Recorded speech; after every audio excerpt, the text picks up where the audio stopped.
eres y serás.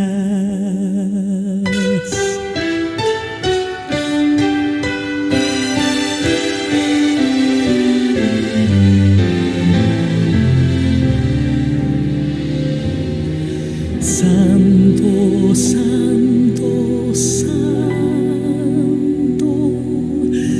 por más que estés velado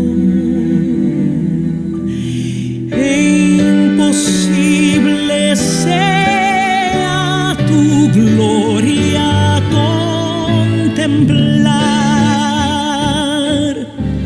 Santo, tú eres solo y nada hay a tu lado, en poder perfecto, pureza y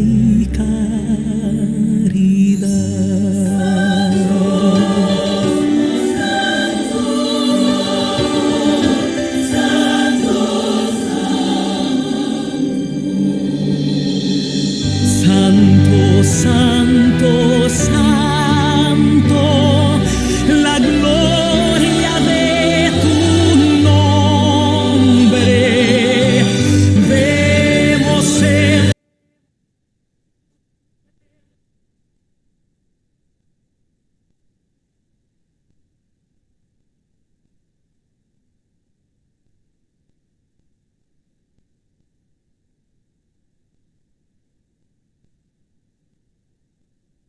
en tus obras del cielo, tierra y mar. Santo, santo, santo, te adorará todo hombre, Dios en tres personas, bendita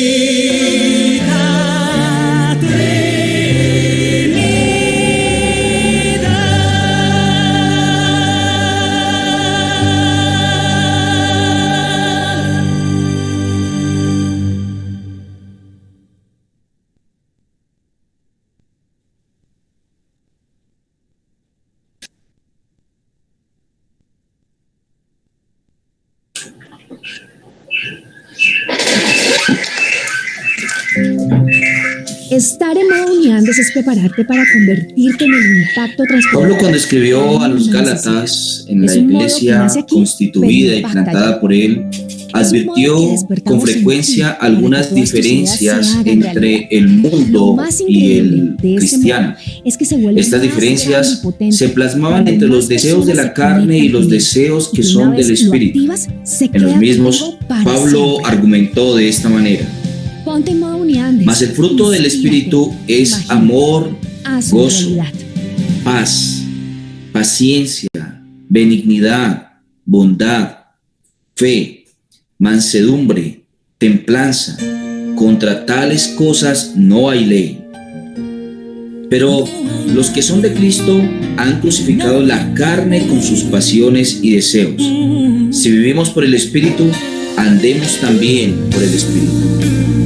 Es casi imposible para nosotros imaginar el día de hoy que haya existido un movimiento filosófico generalizado en el mundo que apelaba por los más altos estándares morales, conocido comúnmente como moralismo filosófico. En esta forma de pensamiento, mayormente existente entre el siglo II y el siglo III, nosotros vemos que la filosofía llegó a los niveles más altos de moralidad y de hecho se mezcló con el cristianismo, de manera que finalmente el cristianismo vino a mostrarse como la forma más elevada filosófica en la época, a causa de que el cristianismo aplicaba directamente las verdades morales a la práctica y no solamente a la teoría. Para aquel tiempo, la filosofía pensaba que el ser una persona moral, lo más moral posible, era una forma de elevar el pensamiento hasta lo más sofisticado y el conocimiento. Algunos cristianos apelaron a este pensamiento filosófico para mostrar que la verdadera filosofía venía y tenía que provenir directamente del Padre. Este día trataremos entonces con uno de los exponentes más grandes del cristianismo que vivió en esta época y que apeló a estos mismos pensamientos como forma para vindicar el cristianismo. Esto es Clemente de Alejandría. Para el tiempo de la vida de Clemente, aproximadamente al final del segundo siglo y al comienzo del primer siglo, Alejandría se había convertido en la ciudad más importante de todo el imperio por muchas cosas y también la más sofisticada por muchas razones. Esta se encontraba próxima a Roma en cuanto al número de habitantes que tenía. Cerca de 1 millón de habitantes existían en Alejandría y sin lugar a dudas también era el centro cultural más importante de ese momento. Era el que hubiese resplandecido como el centro cultural romano después de Atenas. Y en este tiempo Atenas había quedado relegada y había entrado a reinar en su lugar Alejandría, situada en un lugar privilegiado del Mediterráneo, probablemente por su cultura y por la forma comercial que tenía y también por la facilidad para defender sus fronteras. Alejandría se había convertido por mucho en la ciudad más importante del imperio. Todavía se recuerdan algunos de los íconos emblemáticos de la época que parece en sus descripciones haber superado a los íconos emblemáticos de Roma y también de lo que más adelante se conoció como Constantinopla. En esta región, en Alejandría particularmente, el faro, el museo, la biblioteca y algunos de los elementos construidos allí eran el orgullo resplandeciente de esta ciudad prominente que estaba avanzando más que cualquier otra en su época. De allí provino el famoso Filón, conocido como Filón de Alejandría, que era un judío convertido al helenismo que intentó mezclar la religión judía con la filosofía griega, lo que se conoció comúnmente como el helenismo. Y esto fue de mucha importancia para muchos, incluyéndonos a nosotros. Filón vivió cerca de unos 50 años antes de Cristo. Y se menciona que a él le debemos la famosa 70, la Septuaginta, la traducción de la Biblia que se utilizaba en el tiempo de Cristo. Según se relata, fue el que copió la Septuaginta con bastante cuidado y él mismo la donó a la famosa biblioteca de Alejandría, donde siglos después sería hallada para darnos luz con respecto a la traducción que se tenía para la época.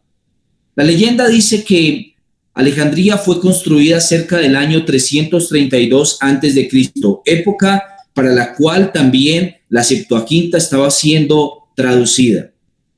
Plantada probablemente por el mismo Alejandro el Grande o Alejandro Magno, el cual, aunque un hombre inmoral con todo lo que él se observa con respecto a su propia vida y su vida desordenada, pero también su vida sexual desubicada, sin embargo, con todo, y este fue el conquistador más grande que el Imperio Romano pudiese haber observado en su momento. Junto con la decisión de construir Alejandría, al mismo tiempo se dio a la tarea de traducir a la lengua griega las escrituras hebreas. Se dice que se eligieron al menos unos 6 representantes de cada una de las tribus. Otros mencionan un poco más, llegan hasta 7 representantes de cada una de las 12 tribus. Y entonces ahora se dan a la tarea de la traducción de la Septuaginta, que es la versión griega de la escritura hebrea. Para ser exactos, no eran 70 los traductores, sino 72. Algunos narran la manera en la que estos tradujeron la versión hebrea hasta la lengua griega y cómo ésta empezó a circular por todo el continente por todo el continente y también por todo el Imperio Romano. Alejandría se tenía gran fama y también se mofaba de algunos de sus estructuras bien elaboradas: el faro, el palacio, el museo, el templo y también la tumba de Alejandro, que ninguna de esas permanece hasta nuestra época. Eran la gloria, el honor de aquellos que vivían en Alejandría. Filón depositó entonces en el museo o la biblioteca de Alejandría, depositó la famosa Septuaginta, y después de esto la hallamos en algunos escombros y algunas ruinas de este lugar. ¿Cuánto llegó a costar la biblioteca de Alejandría? Es innumerable, incalculable también el valor que podría llegar a tener. Prontamente se constituyó en el centro receptor del conocimiento, no solamente romano, sino también judío y africano. Y en este se depositaron los sagrados escritos de la mayoría de todas las religiones y los pensamientos de la época. Algunos decían que el museo o la biblioteca de Alejandría estaba consagrada a las musas. El pensamiento persa, el pensamiento egipcio, el pensamiento judío, todos confluían en este lugar y por mucho se convirtió en el centro más importante de conocimiento que podamos nosotros conocer hasta el día de hoy, de acuerdo a los hallazgos. Con el transcurso del tiempo se almacenaron en la biblioteca de Alejandría documentos en muchos idiomas, en idioma egipcio, babilonio, hebreo e hindú también. Y las tareas de recesión y de autenticación de los documentos que se compilaban en el museo pronto llegó a un punto sofisticado con respecto a la crítica textual o la gramática y la sintaxis de los diferentes escritos que se tenían allí. Si tenían que ser recibidos escritos de todas partes del mundo, lo mínimo que podía hacerse era verificarse la procedencia de dichos escritos y lo genuino de lo que ellos decían. Así que la mayoría de todos los escritos y los papiros y documentos guardados en la biblioteca de Alejandría habían sido cotejados y leídos por muchos. Algunos le atribuyen a esta famosa tarea la famosa historia eclesial de Eusebio. Eusebio fue el bibliotecario de la biblioteca, valga redundar, de Alejandría, y esto le proveyó gran bagaje y gran conocimiento. Pero el día de hoy no trataremos sobre Eusebio, sino sobre Clemente de Alejandría. Según dice la leyenda, durante el reinado del famoso emperador Ptolomeo Filadelfo o de Filadelfia, entre el año 285 y el año 247 a.C., los 70 eruditos de la Septuaginta, hebreos, 6 de cada una de las tribus, tradujo al griego en el Museo de Alejandría la Torá de Moisés y los profetas. Esto involucra todo el Antiguo Testamento hasta Malaquías. Junto con esto, también tradujeron otros documentos adicionales que algunos agregaron directamente a la Septuaginta, como fue el caso de Eclesiástico o Sabiduría, los cuales se le atribuyen a un autor alejandrino, de hecho también, y esto lo tradujeron como si fuera escritura inspirada y lo colocaron en la Biblia, de manera que algunas Biblias, el día de hoy, sobre todo las de origen o de tradición católica, contienen entre sus traducciones el libro de Eclesiástico y Sabiduría como si fuera escritura inspirada. Nosotros no conocemos exactamente cómo fue que llegaron los cristianos hasta Alejandría, pero la tradición más relevante de nuestra época dice que el famoso Juan Marcos, el que escribió el Evangelio de Marcos, fue el que llevó el Evangelio hasta Alejandría, y allí entonces constituyó una gran comunidad de cristianos que vino a convertirse en tal vez una de las más importantes y más grandes comunidades cristianas que haya existido en todo el Imperio Romano. Sabemos que Apolos era original de Alejandría, y que cuando él se encontró con Pablo en Éfeso ya tenía la fama de ser un varón elocuente, poderoso en las Escrituras, según nos dice Hechos capítulo 18. Desde esta ciudad el cristianismo alcanzó grandes partes del mundo. Entre ellos alcanzó a Egipto, Nubia, Etiopía y Abisinia.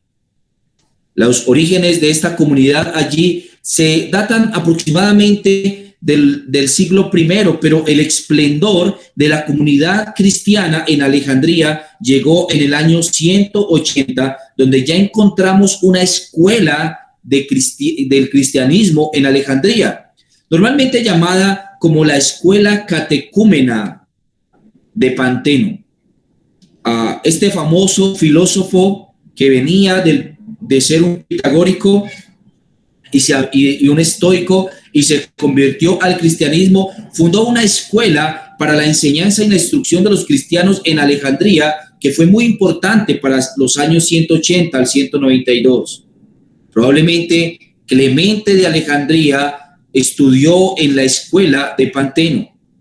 Esta iglesia y esta comunidad en Alejandría fue una comunidad muy misionera por naturaleza, intentando desde este lugar alcanzar Arabia del Sur, Etiopía, la India y probablemente todo el norte de África. Es fruto de las misiones que provenían desde Alejandría en la plantación de iglesias, como vimos, que era uno de los objetivos primordiales de la iglesia de los primeros 3 siglos.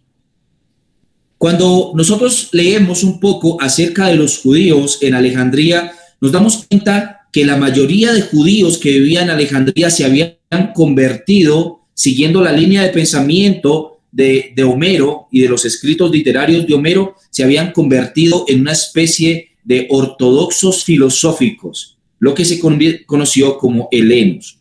El helenismo era una mezcla entre el cristianismo y la filosofía, un intento por conciliar estas dos cosas y no enemistarlas, sino que mantenerlas unidas en sí mismo. La verdad es que la mayoría del pensamiento del helenismo dio como origen el gnosticismo cristiano, aunque sus raíces mismas no fueran cristianas, sino judías. El método que se utilizaba para la interpretación de la Biblia podía dar lugar a todo, porque a causa de la sobreexaltación del método alegórico, muchos terminaban llegando a la conclusión de que la Biblia avalaba el pensamiento filosófico, y de hecho muchos subordinaron la Biblia al pensamiento filosófico. La filosofía es el patrón, pero la Biblia apoya lo que la filosofía dice, no al revés. No, la Biblia es el patrón y la filosofía apoya lo que la Biblia dice. Esto hizo que ocurrieran muchos errores dentro de la interpretación doctrinal de los primeros siglos, pero principalmente en medio del mundo heleno y gnóstico. El pensamiento alegórico llegó a su cumbre, siendo finalmente desechado y reemplazado por el pensamiento literalista y la interpretación literaria que se dio en Antioquía y la región de Asia Menor, a diferencia de lo que ocurría en el sur, en Alejandría y en la parte de África del Norte. Así que habían dos pensamientos interpretativos que se encontraban antagónicos entre ellos y chocando entre ellos. Uno era el método alegórico, que espiritualizaba las escrituras a tal punto que de versículos que no tenían nada que ver con ciertos asuntos se sacaban ideas fantásticas y maravillosas. A diferencia de el método literario que se encontraba en la parte del norte del Imperio Romano, es decir, en Antioquía y la región de Macedonia, y en Roma y lo recién conquistada Europa, lo que eran las Galias y finalmente España, utilizaba un método mucho más literario, llegaba al texto como lo hiciera el judaísmo también en su mayor parte. Se llegaba al texto y miraba lo que se encontraba escrito en el texto y de acuerdo a esto planteaba sus doctrinas y lo que quería decir Dios con lo que se encontraba en el texto. Así que aunque estas dos escuelas de interpretación chocaran, la alegórica y la literaria, sin embargo, eso no significaba que la escuela de interpretación de de Alejandría no se convirtiera en algo muy importante, interpretaciones muy alegóricas en su mayoría, pero de mucha importancia en la expansión del evangelio en todo el mundo. El nombre de nuestro autor el día de hoy es Tito Flavio Clemente, griego, oriundo de la ciudad de Atenas y educado en la ciudad de Atenas, con padres paganos pudientes, convertido al cristianismo. No sabemos exactamente cuándo ni cómo, pero sabemos que la filosofía de aquella época, supremamente moralista, llevaría muy probablemente al famoso Flavio Clemente de Alejandría a acercarse al cristianismo. Si el máximo pensamiento filosófico es el máximo estándar moral, y si la verdadera filosofía es la que practica una buena moral, entonces el cristianismo debe ser la mayor de todas las filosofías. De hecho, en palabras del mismo Clemente, el cristianismo es la filosofía por excelencia, porque el cristianismo practica la moralidad que predica. Así que Clemente probablemente se acercó al cristianismo a causa de su recorrido dentro de la filosofía, y esto le llevó a darse cuenta que el cristianismo no hablaba solamente de moralismo, sino que practicaba el moralismo. Y aunque la mayoría de los cristianos para la época no eran muy dotados en las letras, sin embargo, la práctica de la filosofía se encontraba a viva voz en medio de los cristianos. Estos afirmaban, según decía Pablo, que el fruto del Espíritu es el amor, el gozo, la paz, la paciencia, la benignidad, la bondad, la fe, la mansedumbre, la templanza, y estos son los bienes que busca la filosofía. Si lo que busca la filosofía es un comportamiento moral correcto, entonces el cristianismo debe ser el mayor de todos los estándares de filosofía que nosotros conociéramos. Las palabras, dice Clemente, son descendientes del alma como los niños del cuerpo. Y cito literalmente, por eso llamamos padres a los que nos han catequizado, puesto que la sabiduría es comunicativa y amiga de los hombres. Es interesante observar cuando vemos la vida de estos creyentes de los primeros siglos, principalmente de los que conocemos como los padres apologetas, esto es Clemente, Justino y también Tertuliano y otros, entre ellos Orígenes, que lo veremos después. Es interesante ver que tras su conversión al cristianismo, su vida cambió radicalmente y su sistema de pensamiento, aunque eran mayormente personas bien dotadas en las letras y bien capacitadas y estudiosas, vemos que su conversión al cristianismo fue tan rotundo que la defensa del cristianismo es aquello que ellos empezaron a practicar después de convertirse al Señor. En tan alta estima tenía Clemente la enseñanza evangélica y lo que se conoce en griego como catequesis o catecúmenos, aquellos que practican la catequesis, que él afirmaba que la enseñanza de la verdad evangélica se llega a comparar con la tarea realizada por los ángeles. Él dice esto: la ciencia de la proclamación de la palabra es en cierta medida labor angelical. Esto es una afirmación de Clemente mostrando la importancia de la instrucción y de la enseñanza a otros que debe tener el cristianismo. El que encontrar esa verdad, continúa diciendo, obtiene los bienes mejores: el comienzo de la fe, el deseo de una conducta recta, el caminar hacia la verdad, el anhelo por la investigación, la huella del conocimiento. Por decirlo brevemente, se le conceden los medios de la salvación. Además, quienes se alimentan auténticamente con las palabras de la verdad también reciben el viático para la vida eterna y le conceden alas para volar al cielo. Fin de la cita. Clemente valoró mucho la instrucción de la palabra y de la predicación también. Probablemente un elocuente predicador que abandonó la filosofía para convertirse en predicador itinerario. Se conoce de la vida de Clemente que este era muy versado y muy conocedor, porque como era práctica en la época, aquel que quería realmente ser una persona preparada tenía que viajar y prepararse en los mejores lugares del imperio. Clemente viajó por Italia, Siria, Palestina y Egipto, y en esto buscó a los mejores y más renombrados maestros del cristianismo que existieran en su época, y se instruyó con maestros cristianos de renombre en su momento. Por entonces, los filósofos tenían fama y costumbre también de ser viajeros.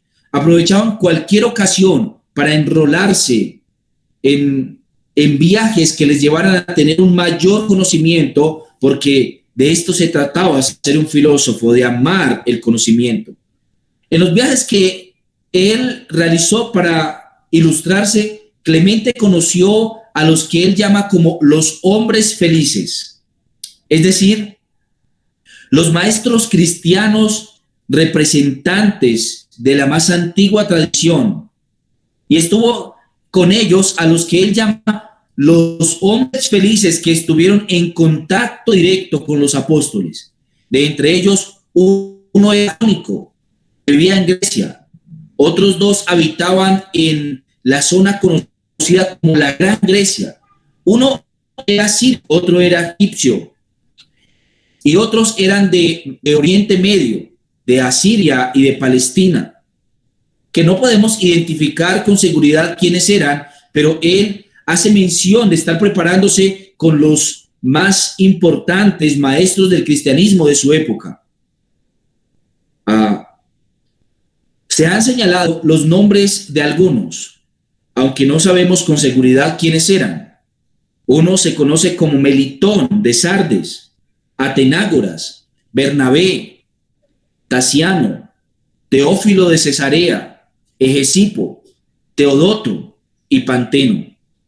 Es importante notar esto porque estos maestros conservaban lo que él llama como la verdadera tradición de la bienaventurada doctrina que procede directamente de los santos apóstoles Pedro, Santiago, Juan y Pablo. Al igual que un hijo recibe la herencia de su padre, dice él, y con todo esto recibe todo lo que él le pudo depositar, así nosotros recibimos semillas de nuestros antecesores y de los apóstoles. Sus escritos todavía los conservamos hasta el día de hoy.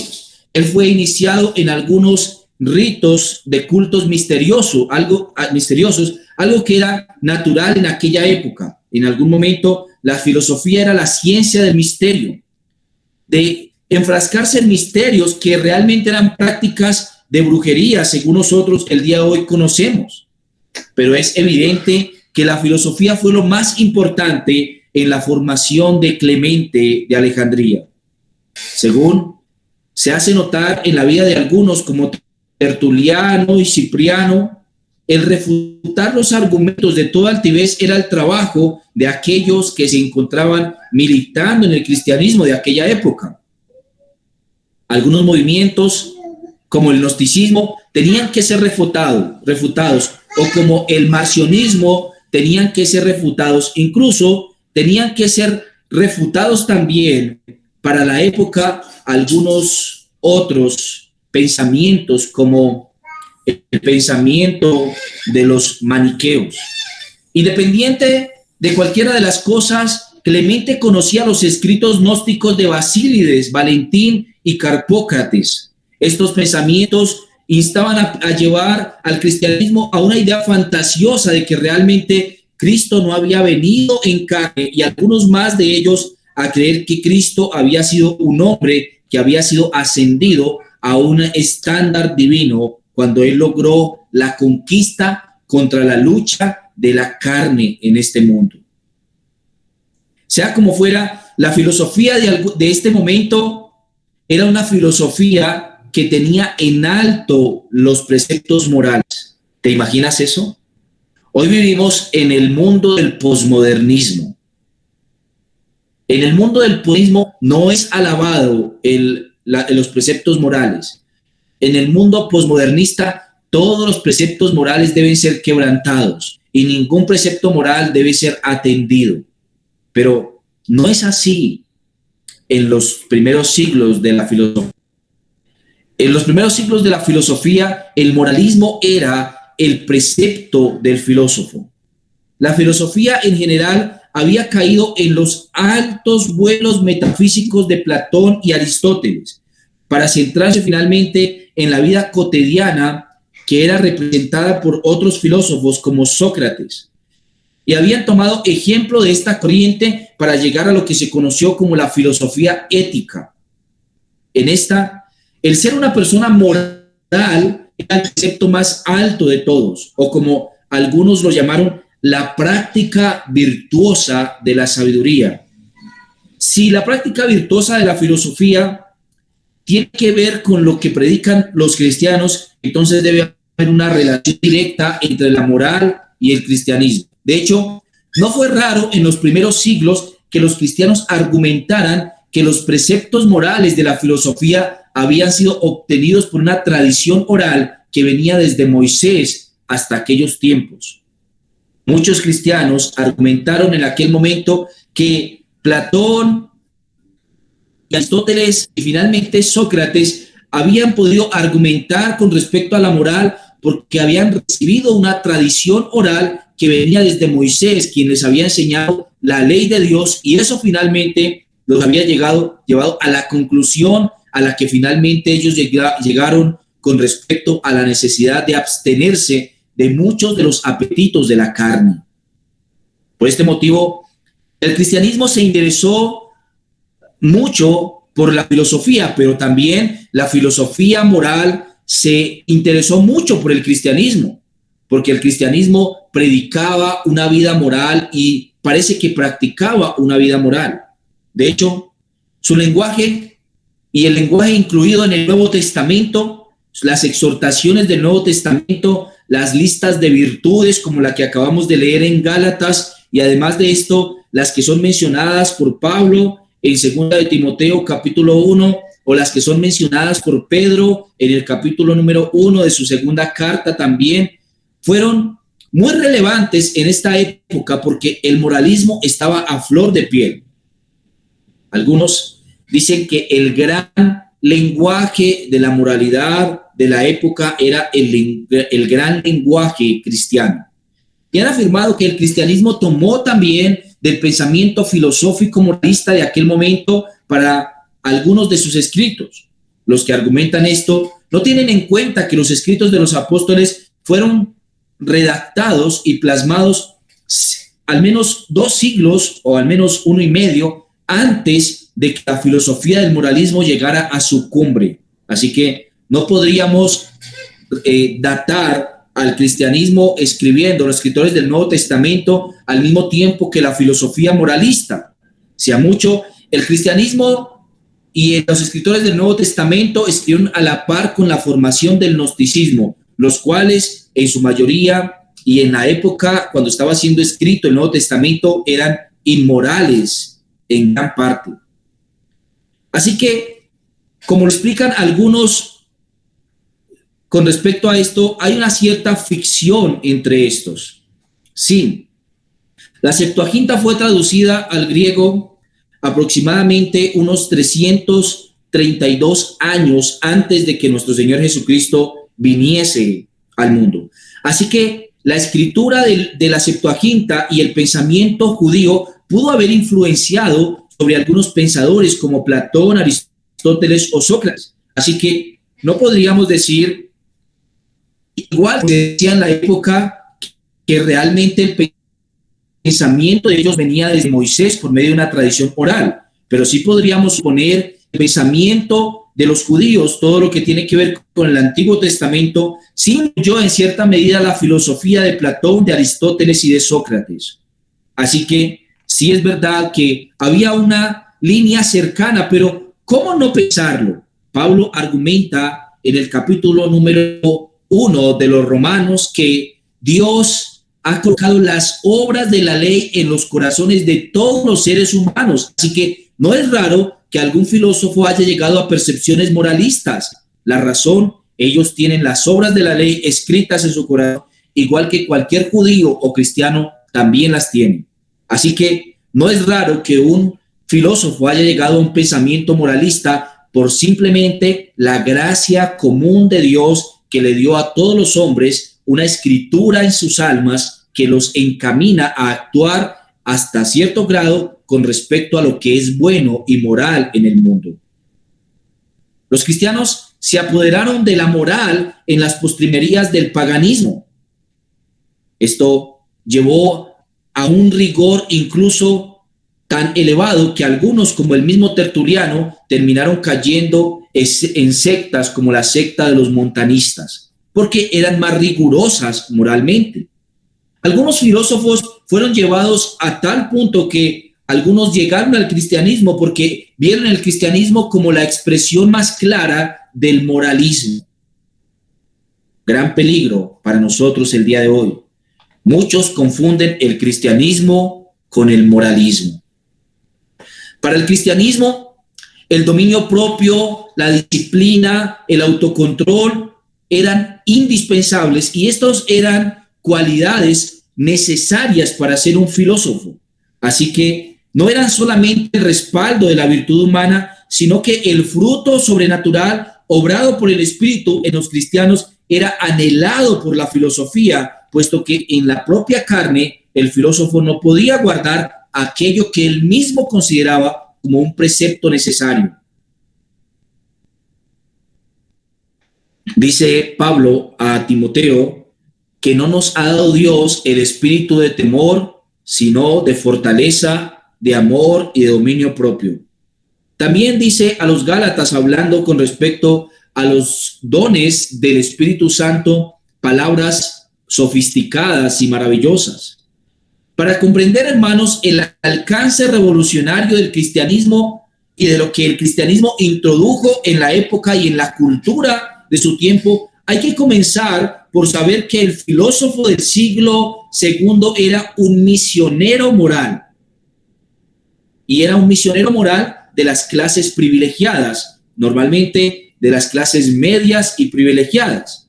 Nunca pensó seriamente en dirigirse a las masas o hablar elocuentemente a las masas o en predicar a las masas. El cristianismo de la época tenía un alcance mayormente entre los de clase baja, de forma más regular, pero sin embargo, también nosotros observamos en la época que la forma en la que las clases altas preparaban y adiestraban a sus hijos era contratando a algún filósofo que fuera el encargado de la educación de sus hijos desde pequeños hasta grandes. Un pensamiento que apenas hasta el día de hoy vuelve a retomarse como importante. Algunos el día de hoy se plantean nuevamente la necesidad de contratar maestros para que eduquen a sus hijos, para que vivan con ellos y para que les enseñen moralmente a causa de la gran cantidad de ocupaciones que el mundo de nuestro tiempo tiene. Él nunca pensó, el misionero moral de la época nunca pensó pararse en un púlpito y predicar a las plebes. Por eso la gran importancia del cristianismo de la época, porque estos predicaban a todo el mundo de manera generalizada. Con la aparición del cristianismo se produjo una rápida democratización de la cultura. La cultura cambió porque el cristianismo empezó a predicar a las masas y a influir en las masas. Así que el cristianismo en el siglo II se vio como una revolución cultural.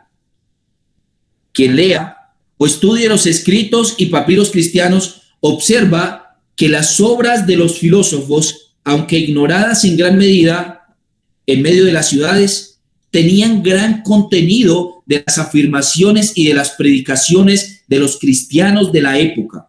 Algunos extractos del Nuevo Testamento se encuentran en los escritos de los filósofos de la época.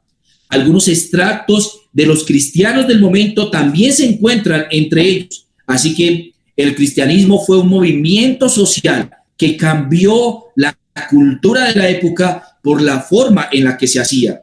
Hoy deberíamos recordar un poco de esto, la necesidad de pararnos en medio de las masas y predicar el evangelio, la necesidad de hacer convocatorias que insten a la gente a escuchar sobre la palabra de Dios, la necesidad de reunir nuestras familias para que puedan escuchar lo que la palabra de Dios dice. Esto debe ser rescatado en nuestros días. Si realmente queremos cambiar una cultura supremamente antagónica y atea en una cultura cristiana que realmente impacte en los creyentes. Nosotros podemos percibir en la obra de Clemente las exhortaciones filosóficas que originalmente se dirigían a escritores como Plutarco o Musonio, Rufo. A diferencia de lo que afirma el famoso Celso, contra el cual Orígenes lanza la mayor parte de sus escritos, los cristianos de la época eran personas que finalmente llegaron a estándares de conocimiento elevados y el cristianismo circuló en medio de los académicos y en medio de las altas clases de forma tan prominente que estos influyeron directamente sobre todos sus siervos también y sobre todo el pueblo también. Aquellas exhortaciones filosóficas permitieron a Clemente presentar el cristianismo como una moral genuinamente universal y enraizada en el sentimiento nuevo de la presencia de Dios y de la igualdad de todos los hombres ante su palabra. Si todos los hombres son iguales, entonces delante de Dios, entonces la democracia es naturalmente la forma de gobierno que debería reinar. Por esto, se le atribuye al cristianismo la democratización de la mayor parte del Imperio Romano, porque estos finalmente llegaron al pensamiento de que todos los hombres son iguales delante de Dios, y si son iguales, todos los hombres tienen los mismos derechos delante de Dios, y entonces todos los hombres tienen el derecho de elegir a sus gobernantes. El cristianismo y la democracia se encuentran naturalmente ligados y de la mano. El principio legítimo de la democracia es que todos los seres humanos somos iguales delante de Dios. Si el cristianismo, la democracia siempre tendrá una tendencia a caer de su lugar y a convertirse simplemente en una idea abstracta y mayormente falsamente predicada. Hemos escuchado en nuestro tiempo algunos de los más grandes comunistas y dictadores hablar de democracia, pero la democracia de la que ellos hablan es una democracia distinta a la democracia predicada por el cristianismo, puesto que el cristianismo afirma que todos los seres humanos somos iguales delante de Dios. Con todos sus defectos, la iglesia cristiana en aquel momento se ofreció por boca del mismo Clemente como aquello que nos insta a ser irreprensibles y sencillos, hijos de Dios sin culpa en medio de una generación maligna y perversa, entre los cuales nosotros resplandecemos como luminares. Clemente escribió a la iglesia de su época en un escenario como ese, y este fue el gran precursor del cristianismo cultural en la época y en el lugar donde Dios lo puso como un luminar en Alejandría y en la iglesia que se constituyó en Alejandría. Clemente es el iniciador del sistema científico de la teología, preocupado como estaba por fundar lo que él llamó la ciencia cristiana, que hiciera frente a las tentaciones de la falsa ciencia o falso gnosticismo herético. Así que el gnosticismo se encontraba perdido en un montón de simbolismos, de agüeros metafísicos, irracionales. Pero el cristianismo se presenta como la respuesta racional a las incógnitas del mundo. Así que por eso el cristianismo tiene gran acogida entre aquellos cristianos. Principalmente dos escritos de los muchos que hizo Clemente poseemos hasta el día de hoy. Uno se llama Protéptico, o conocido en español como Exhortación a los Gentiles. En este Clemente se dirige a estos para rebatir sus doctrinas y su politeísmo, y él argumenta abiertamente con respecto a la necesidad de que nosotros recordemos que existe solamente un Dios y de que las personas, los gentiles recordaran que solo existe un Dios y que ese Dios no está sujeto a las pasiones del mundo, que ese Dios es superior a todo y que ha creado todo. Él rebate y se habla del politeísmo como algo irracional, de dioses pequeños, sujetos a pasiones de este mundo, pero muestra a Dios como aquel que está por encima de todas las pasiones del mundo. En uno de sus escritos se menciona esto, y concluyo con eso, y lo leo de forma literal, solamente como ejemplo para observar la importancia de leer los escritos de Clemente y también para observar lo importante de los argumentos de Clemente. Es lo que él decía, y leo literalmente: vosotros decís a los sabios y entendidos de su época, sois hombres errantes, con astrología de charlatanes, que no es astronomía, sino palabrería sobre estrellas. Yo busco al Señor de los vientos, al dueño del fuego, al creador del mundo, al que da su luz al sol, al que da su luz al sol. Busco a Dios, no a las obras de Dios. ¿Qué ayuda me das tú para esta búsqueda? ¿Me das a Platón? Bien, dime, Platón, ¿cómo hallaremos la huella de Dios? Es trabajoso encontrar al Padre y Hacedor de este universo, y aunque uno lo encontrara, no podría manifestarlo a todos. ¿Y esto por qué? El nombre de Dios, porque es absolutamente inefable. Platón, has llegado ciertamente a tocar la verdad, pero no has de abandonar. Emprende conmigo la búsqueda del bien. Todos los hombres, y de manera particular los que se dedican al estudio, están empapados de ciertas gotas del origen divino. Por eso, aún sin quererlo, confiesan que Dios es uno, imperecedero e inengendrado, que está en cierto lugar superior sobre la bóveda del cielo, en su observatorio propio y particular, en el que tiene su plenitud de ser eterno. Dice Eurípides: dime, ¿cómo hay que imaginarse a Dios? Es el que, sin ser visto, lo ve todo. Oh sol, ¿hemos de adorarte como el primero de los dioses? Pues por ti los otros dioses pueden ver. No es el sol el que nos mostrará jamás al Dios verdadero, sino el logos saludable, sol del alma, que al surgir interiormente en la profundidad de nuestra mente es el único capaz de iluminar el ojo del alma. Como usted se da cuenta, en los escritos de Clemente, mayormente la intención de Clemente es rebatir el politeísmo como algo irracional y mostrar constantemente que el único Dios que existe es el Dios de los cristianos.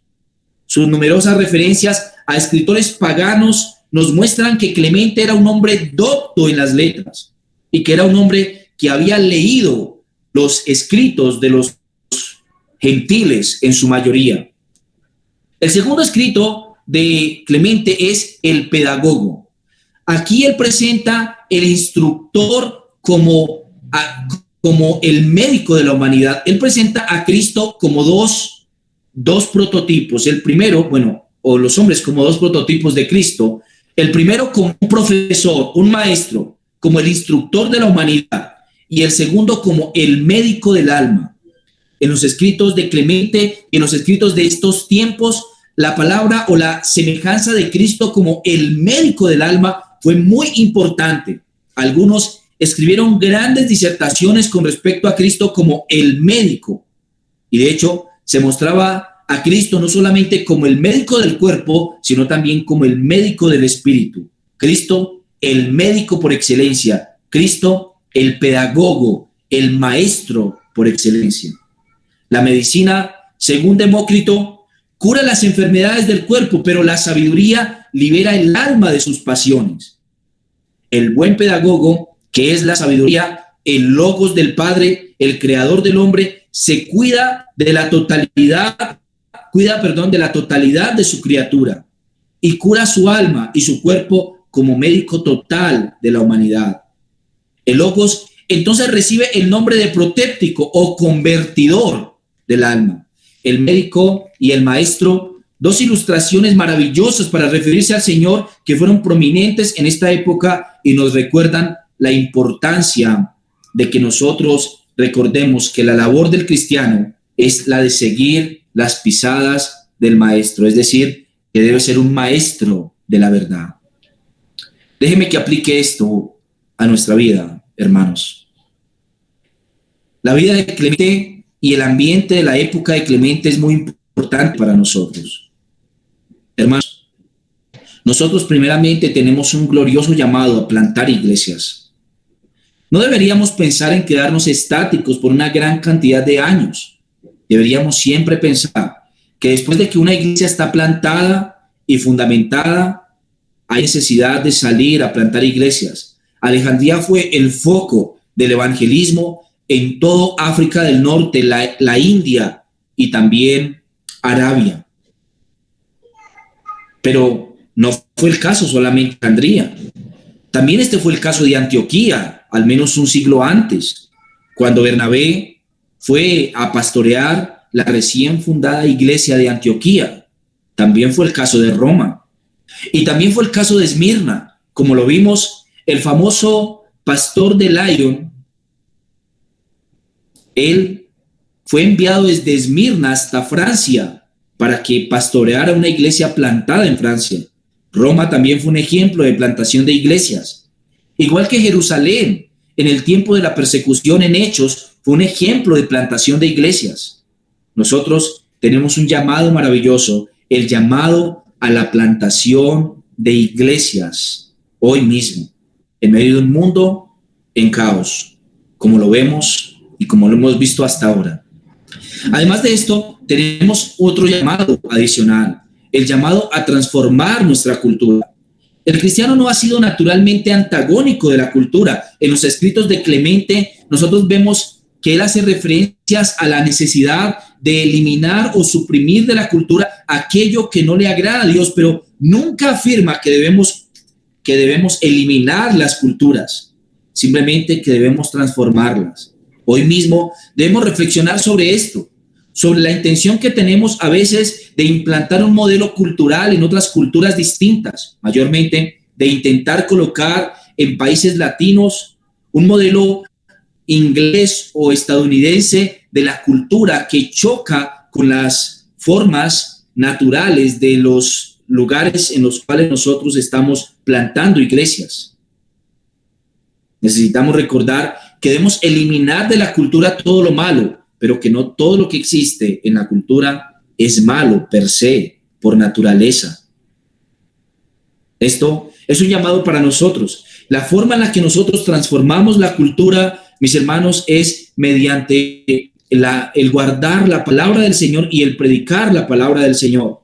El mundo de la época transformó la cultura por medio de la predicación. Así nosotros tenemos un maravilloso llamado. No me refiero a la predicación en los púlpitos por parte de los pastores, no, me refiero a la predicación en todos los ámbitos como hijos del Señor, porque ¿cómo creerán si no hubiere nadie que les predique? De la vida de Clemente podemos recordar la necesidad de ver a Dios en toda su dimensión. Él es uno solo. Aunque el mundo predica muchos dioses, los falsos dioses son solamente demonios o simplemente ideas de la fantasía, pero no provienen directamente de aquel que es el único que existe verdaderamente. Nuestro Dios es un Dios excelso y superior, y solamente Él, el único, nuestro Dios. Hermanos, también podemos extraer de la vida de Clemente una lección grandísima para nuestra vida como cristianos. Vivimos en medio de un mundo que tiene en poca estima el moralismo. Podríamos vivir en otra cultura en donde el moralismo fuera muy bien recibido. Hoy mismo los círculos religiosos son supremamente moralistas y los círculos no creyentes son supremamente inmorales.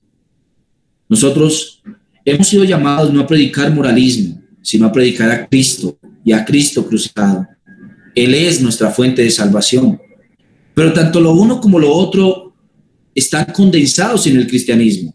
El cristianismo da a luz naturalmente moralismo, porque todo aquel que es salvado por Cristo le es escrita la ley en su corazón y ahora él quiere cumplir la ley, y eso involucra que el cristiano se esfuerza por ser una criatura moral. Pero además de esto, nosotros también somos llamados a ser libres y sabemos que todo me es lícito, pero no todo me conviene. Aunque nosotros naturalmente apelamos a ser morales, no somos moralistas. La razón es que no pensamos que la salvación del hombre sea de ninguna manera por guardar mandamientos o preceptos morales, sino por la obra de Cristo en la cruz. Pero esto no nos genera una ocasión como ocasión de libertinaje, como que a causa de que nosotros no nos salvamos por la moralidad, entonces seamos inmorales. Nosotros no utilizamos la libertad como ocasión para la carne o para el pecado, nos apartamos de la misma. Hoy mismo, usted sabe que la salvación solamente viene por creer en Cristo y que ahora usted tiene la labor de reflejar a Cristo en sus obras, pero también tenemos la labor de predicar a aquellos que viven en la inmoralidad, tanto como los que viven en el moralismo, de que solo hay un camino, una verdad y una vida. Nuestro Señor Jesucristo es el único camino y nadie va al Padre si no es por Él. Padre, gracias te damos por este devocional. Gracias te damos por la vida de Clemente, porque sus argumentos han sido muy valiosos para estructurar nuestra teología hasta el día de hoy. Y sabemos, Señor, que el único Dios que existe eres tú, que no hay otro Dios, solo eres el único. Aunque el mundo rinde culto a los demonios, aunque la filosofía rinda culto al moralismo o al libertinaje, nosotros rendimos culto a ti. Y esto, Señor, porque tú eres digno de recibir adoración. Ayúdanos, Señor, siempre el día de hoy, sobre todo, pero siempre, Señor, a recordar que tenemos una labor en medio del mundo, la labor de transformar el mundo y de ser luminares en el mundo. Permítenos, Señor, acercarnos a ti en búsqueda de esa luz para poder reflejarla en este tiempo malo, en el tiempo de posmodernismo que estamos viviendo, Señor. Te lo rogamos en el nombre de Jesús. Amén y amén. Mis hermanos, Dios los bendiga y los guarde mucho. Que el Señor haga resplandecer su rostro sobre ustedes y que este día, al recordar la vida de Clemente de Alejandría, recordemos que tenemos una gran labor en este mundo que debemos aplicar. Dios los bendiga mucho, mis hermanos. Chao, chao. Feliz día. Hermano Antonio, qué alegría verlo. Lo hemos extrañado bastante. Me alegro mucho de verlo. Un abrazo y Dios le bendiga.